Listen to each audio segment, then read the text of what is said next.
The darkness we know nurture our dreams and give us rest, so that we may give ourselves to the work of our Lord. May we remember the wholeness of our lives despite the darkness and the troubles and the challenges. There is a weaving of light and shadow in the universe, and in this great and astonishing dance we move. We are shaped and we grow in love to become our best selves. So now let us sit in silence for 2 minutes.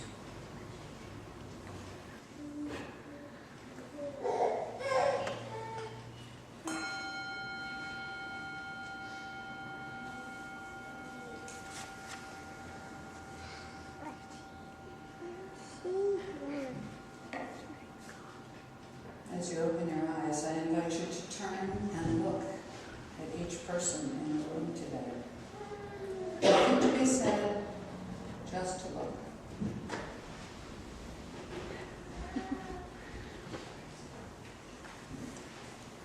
Just to see each other, just to know that you are all here together. In this sacred space that you make sacred by being here together.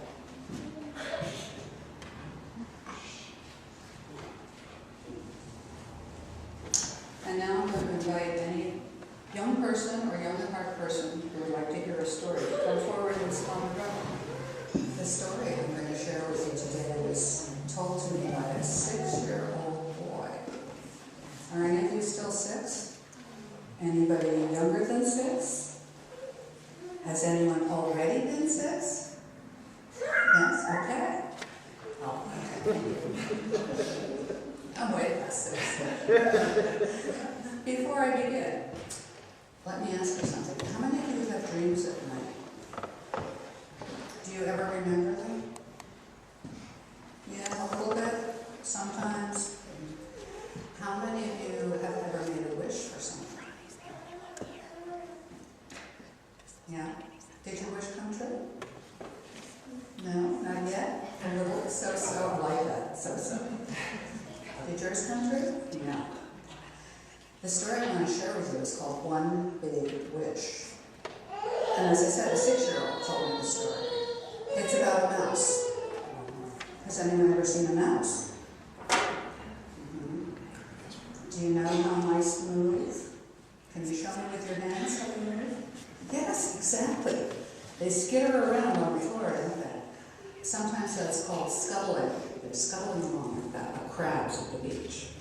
Well, in this story, the mouse's name is Scuttle, because that's how he goes. Scuttle lives in a house where he has a friend named Tweet. What do you think Tweet is? A bird. And he has an enemy. What do you think his enemy is? It's a cat, and the cat's name is Pounce. Pounce is always running after Scuttle, and Scuttle is always hiding. Now, in the midst of this house, Scuttle has one big love. His love is something he likes to eat. What do you think mice like to eat? Cheese, yes. So one day, while Scuttle is roaming around the house, he encounters a beetle. Do you know what a beetle is? A little bug, yeah. It's a golden beetle. And the beetle tells him that he can make one wish. It's hard to decide which wish, isn't it, when you only have one? So Scuttle says that he wants everything in his world to be made of cheese. Everything. Nice. Do you recognize that? You do. Okay. So, Scuttle closes his eyes, he opens them, he steps across the floor, and the floor turns to cheese. He touches his bed turns to cheese. He runs across the floor to Tweet, and he touches Tweet, and Tweet turns to cheese. Everything that he touches turns to cheese, including Pounce. He sneaks his paw out of his mouse hole when Pounce is running by on the cheese floor, and Pounce turns into a giant cheese cat. Everything is cheese. Unfortunately, that means that Scuttle is all by himself with all the cheese. He can't touch himself because he'll turn to cheese. After a day or two of this, he's very lonely because nothing can talk to him, nothing can touch him. He calls out for the golden beetle, "Come back, come back." The golden beetle reappears, and Scuttle says, "Please take the wish away. I don't want to live in a world that's only made of cheese." He's a lucky mouse, because the beetle says, "All right." And suddenly, everything is back to normal. And Scuttle's like, "Oh, fantastic. I have a real bird in the house now." And then he sees Pounce and he goes, "Oh my gosh, I've got a real cat." And he runs into the mouse hole. And when he gets there, he turns around and he looks out and he said, "You know, I like the world the way it really is. I'm going to give up wishing for all that cheese." That's the end of the story. Yeah. He should have wished for the cat to get rid of the cat. Yeah. What was he thinking? Yeah, exactly. So there's a lesson in this story, and a lot of people know this lesson. It's be careful when you make wishes for things. You never know how the wish is going to work out if it comes true. Okay? All right, so now you're going to go off to religious education. We're doing a little early today, so you have more time. This morning I turned on my computer at about 5:30. And since I have a Yahoo account, the Yahoo page came up first. And the first article I saw was about Jim Kelly, retired quarterback of, I believe it was the Buffalo Bills.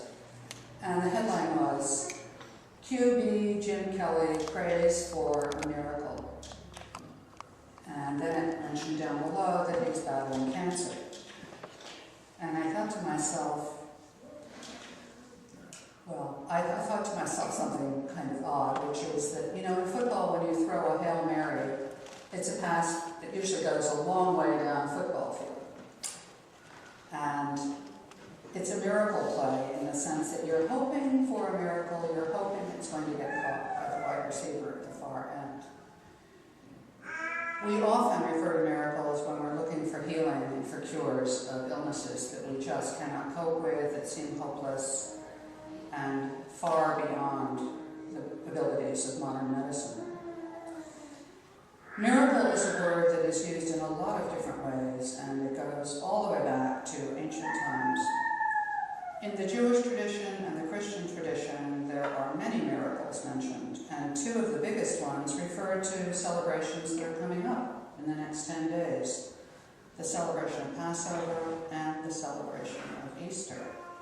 And these are intricately interwoven because Jesus, the wandering, charismatic faith healer and teacher, was going to Jerusalem to celebrate Passover.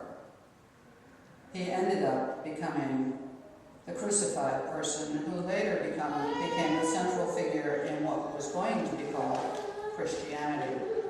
And the miracle, the greatest miracle in that story for believers, is his transformation from human into divine or semi-divine being.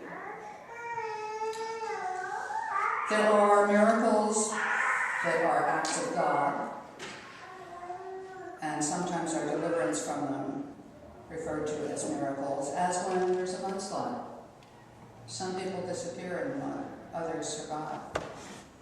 Tornadoes, tsunamis. People are commonly quoted as saying, "It was a miracle. I don't know how I survived. It must have been God's will." Miracle in that sense, in a religious sense, is always thought of as something that comes from the supernatural beyond us, something totally transcendent rather than immanent, rather than being something within us that we have power over. And in the Old Testament, the Hebrew Bible, there are many stories of miracles. The story of Noah surviving the flood, in a way, is a miracle. The fact that life survives with him because he has taken creatures 2 by 2 into the ark, another miraculous event. The story of Hanukkah and the Hanukkah oil, lasting for 8 days instead of 1, widely considered in Jewish tradition a miracle. And then the story of the escape from Egypt. Moses, you know the story. How many of you know the story? Do you all know the story? Of Moses going to Pharaoh. He's been spoken to by God. He's been asked to free the children of Israel.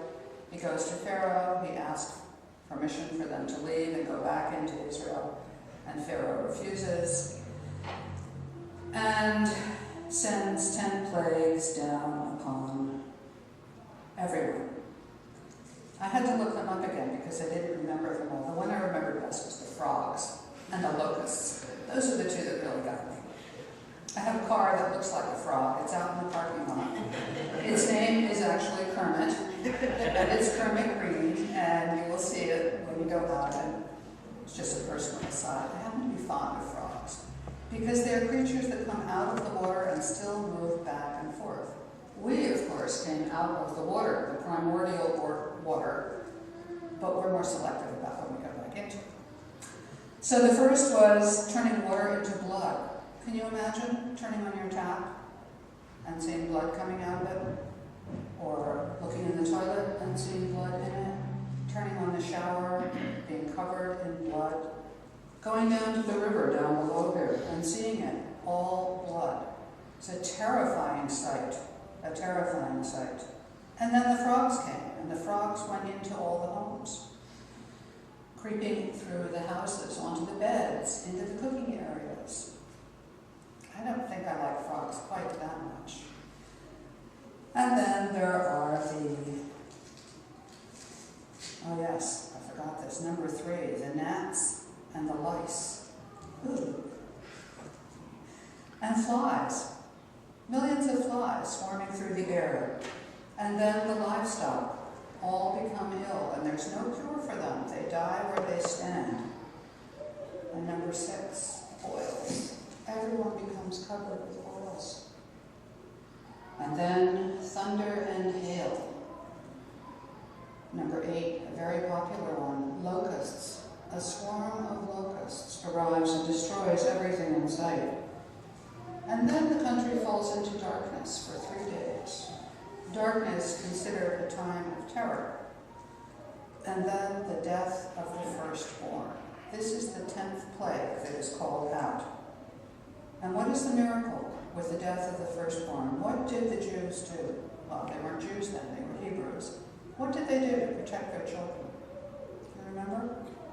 Painted the blood. Yeah, I was going to say, didn't they put the animal blood on Right. They slaughtered lambs. That's right, they slaughtered lambs and they painted the side of their doors with that to show that they were people of the one true God. And the angel of death passed over them, which is where the word Passover, as we translate Pesach, comes from. So there is that miracle. And then there's another one, the one that you see in every movie about the Old Testament. What happens when they're running away from the army of the Egyptians? I'm sorry? Yes, they come to what we call the Red Sea, but which is sometimes translated as the Sea of Reeds. And as they step out into it and cross, Pharaoh's army is coming behind them, and eventually it closes over the Egyptians, and they're drowned in the sea, and the Israelites escape to the other side. It's a very dramatic story, isn't it? Very dramatic. And by the time that Jesus lives, the story is that he comes to Jerusalem to celebrate Passover because it is one of the 3 major festivals in Hebrew tradition that requires a pilgrimage to Jerusalem. And it is there where everything turns for the worse for him as a living being. And it is there that his death for devout Christians who believe in the miracle of transformation, that he rises out of his death into a new experience of himself as the Christ, as the Messiah. As Jesus, as we teach it in the Unitarian Universalist tradition, he is a human. He is fully human. And no matter of whether or not he is a semi-divine person, divine, well, should we say half-divine creature, is something that's left as a matter of faith for each of you to determine for yourselves. In any event, the story The story of his transformation is one of the wonders that carried Christianity into the world. It was a miracle story, as in how could that possibly be? How could it ever be proven? And it's important to consider that religious miracles are stories that cannot be, or have not been, explained by science. They are pre-science accounts. Now, maybe there's a scientific explanation for how the frogs, appeared in everybody's house, or how the lice came to everyone. I've never heard of that. And I've never heard a scientific explanation for being able to disappear out of your tomb and then be seen walking the earth by your followers and your closest friends. And yet these are the stories that are told about these things.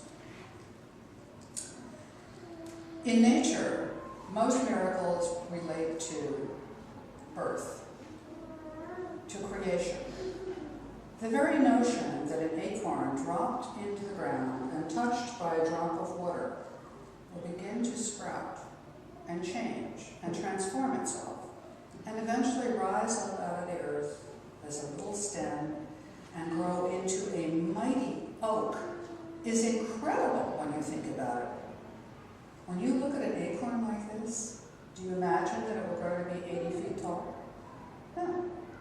All of life on earth is full of these stories. They're all about the birthing of things, the transformation of things, the incredible changing of things throughout their lifetimes until they recycle into death. And when they recycle into death, they're experiencing another miracle. As we know, nothing that is on this earth ever leaves this earth. It just changes form. That too is a miracle, that everything is endlessly recycled. All natural things are recycled. It's up to us, of course, to recycle all the things we create that are not naturally going to disintegrate or reinvent themselves and become something else. Birth. The birth of all animals, all sentient beings. This is another wonder of nature. And then there is the miracle of survival. How is it that certain living creatures survive and others do not? I was watching a documentary yesterday on the big history series on the History Channel about salt. And I learned a lot about salt that I had never really thought about before, including the fact that the word salt comes from the word sal, which is the root word for salve or salve, which means to save or to heal, and salvation, which is really about healing. Not spiritual healing, true physical healing. All life on this planet came out of the oceans. All of it was related to salt. So built within every living creature is a strong connection to the element of salt and a strong craving to have access to salt. One of the things this program talked about was the fact that Buffalo, New York is named for the vast herds of buffaloes that in prehistoric times roamed around northern New York and formed trails when they were going to salt licks. And the big salt lick for them was Lake Erie, which was part of a primordial lake, part of the ocean. Its sea bottom, of course, loaded with salt. And so the city of Buffalo apparently was named for the buffalo who went there. Who knew? Another thing that was mentioned was how many places in the earth are famous for salt production and for the struggle among humans and other animals competing for salt. In eastern England, every town that ends with the letters W-I-C-H, like Norwich, Ipswich, Greenwich, those are all salt-making places, and they are all out on the eastern coastal plains of England. Salzburg. Has anyone been to Salzburg in Austria? It means literally salt town. It was another place where salt was easily accessible. And then there are the wars that humans have fought over salt because humans crave it. In India, the most significant battle that Gandhi fought was over the salt tax. It was that rebellion and that protest that really made a difference in the fight for independence from the British.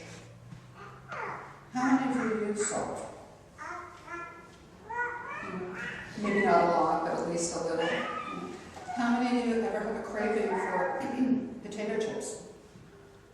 Yeah. You wonder where that comes from. It's the salt. It's the salt. You know when you crave it. You suddenly will start eating something that has more salt in it. This is absolutely natural to your biology. Absolutely. And it's critical to have it because it affects your thinking. And in the course of this documentary, they showed diagrams of brain cells and structures, and they talked about the fact that your thoughts, your thinking, involves salt in your brain cells, in your and in your bloodstream. So that's a miracle too, isn't it? That everything came out of the ocean. Everything came out of the ocean. Everything has salt in it. And what is the most valuable real estate in the world? The coastlines. The coastlines of every continent, the riverfronts, the lakefronts, every place that is connected with it. You've probably never thought about the fact that it relates to salt, but it does. It's a very ancient thing. The first road built in the Roman Empire was the Via Salaria, the salt road that brought salt into Rome. That was the road that was built. So there we have a mystery of nature, and the miracle of the fact that it still goes on and on and on. This is one element in our lives and our beings that hasn't changed. Now we know, because we've become, well, I'm not sure better educated is the word, we've become more aware of the science behind everything that we encounter. So we're not so attached anymore to miracle stories in the sense of, oh, God did it. We are more attached these days to rationalism, to the facts, to the experiences, to the science behind the wonders that we encounter. We know, for instance, what DNA is. I don't think anyone 2,000 years ago knew what DNA was. We know about certain kinds of chronic illnesses that may have been known 2,000 years ago, but were treated very differently from the way they are today. We know about miracle drugs, and I say that deliberately, miracle drugs like penicillin and the polio vaccine, measles vaccinations, mumps vaccinations now, shingles vaccinations now. Now you can even have a vaccination for pneumonia. Everything has changed in terms of our knowledge of how our bodies work, how biology affects us, and how this world works together. So we have what we call the miracles of modern-day science. Have you ever heard that? By the miracle of modern-day science, modern technology, we have computers. At a dinner last night, someone was telling me that he bought a computer called an apple pie computer. Have you heard of this? He ordered it online. It's a very small thing like this, and it has all kinds of capability. I was so staggered by everything he was rattling off that I just stopped listening to it. It's a computer called Apple Pie. Do you know this? You're talking to each other. Have you heard of this? You've seen it? It's not very big, is it? Tiny. Tiny. Yeah. But just think about that. Do you ever think about the radio when you turn it on? That's an incredible thing, that there's music coming into your head and your space, but you don't see who's doing it or where it came from. You turn on that television, it's a very matter-of-fact thing to do these days.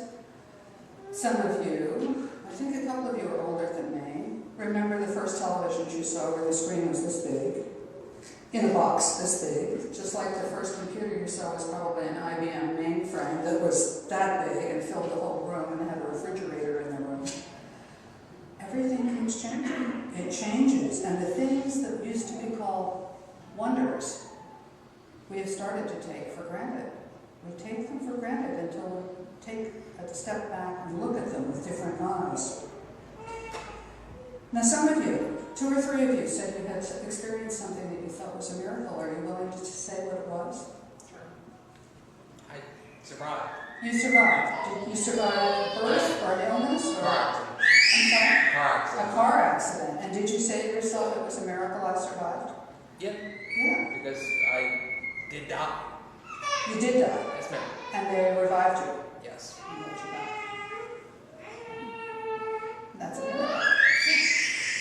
Somebody else had a miracle. I saw a couple of other hands. All right, be shy about the miracles. So when we say mirabile dictu, it means a wonder to tell. And when we say mirabile visu, it means a wonder to behold.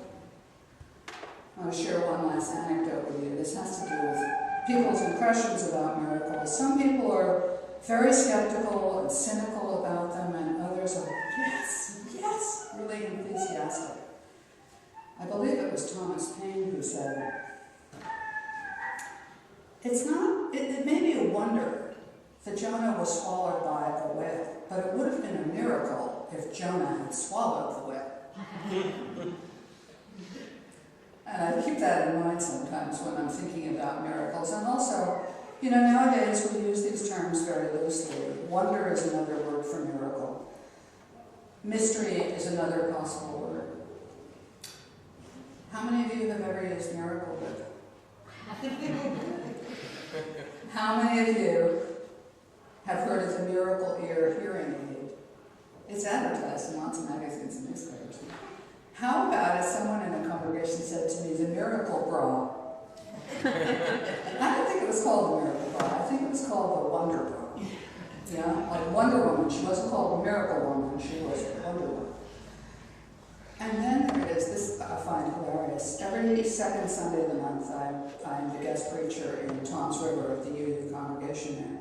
And one day I was driving down to the meeting place, and I looked out the left side of my car, and there, huge building, and across the doorway, Miracle Bar. And when I mentioned this in the service, someone said, Julie, you have to go there for lunch. And I said, why, did they serve miracles? And the comment was, no, but they serve great food. I have no idea who came up with the name, but I'm determined to go visit and see why they call it the Miracle Bar. What a great name. So, if you open your hearts, your spirits, you let go of the incredible human need to control life, to control your schedule, your activities, your body, your decisions, it's possible that a miracle with a lowercase m may come to you. It's also possible that a miracle with an uppercase m will come to you. There can be miracles when you believe.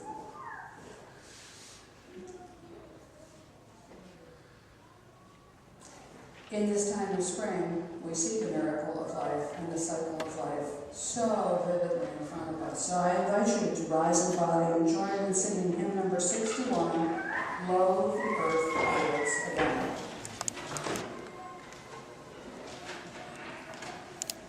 As we extinguish this flame, but not the light of truth, the warmth of community, or the fire of commitment, these we carry in our hearts until we are together again. As you go forth today, may you be led by faith and not by fear. May you remember to extend your hands in love to people who need your kindness and concern. And may you always remember to walk gently upon the earth, which carries us across the sky. Go in peace, to love one another and to change the world.